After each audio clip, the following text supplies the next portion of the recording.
Значи, од горе изнесеното се утврдува следната фактичка состојба.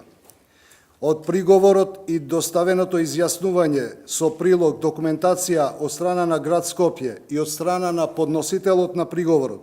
Државната комисија за спречување на корупција нема можност за целосно утврдување на фактичка состојба. Предлагам ДКСК да донесе одлука. Наводите не се потврдени, приговорот се одбива, но предметот да не се затвори. Бидејќи јавниот повик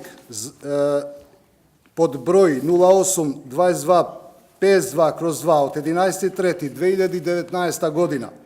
објавен од град Скопје по распишување на изборите, во точката 5 подточка 5.3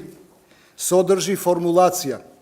исплата на средствата ќе се врши сукцесивно според редот на пристигнатите барања се до исполнување на предвидениот буџет за ова намена,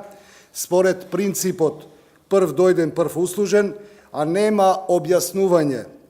во самиот јавен повик дека исплатата на субвенциите ќе се врши после извршување на изборниот процес, што е спротивно на доброто управување. Предлагам во овој случај Државната комисија за спречување на корупцијата да постапува согласно член 37 од Законот за спречување на корупцијата и судирот на интереси, во став 1 од овој член се вели: доколку Државната комисија дознае или има основи за сомневање за подкуп при избори и гласање,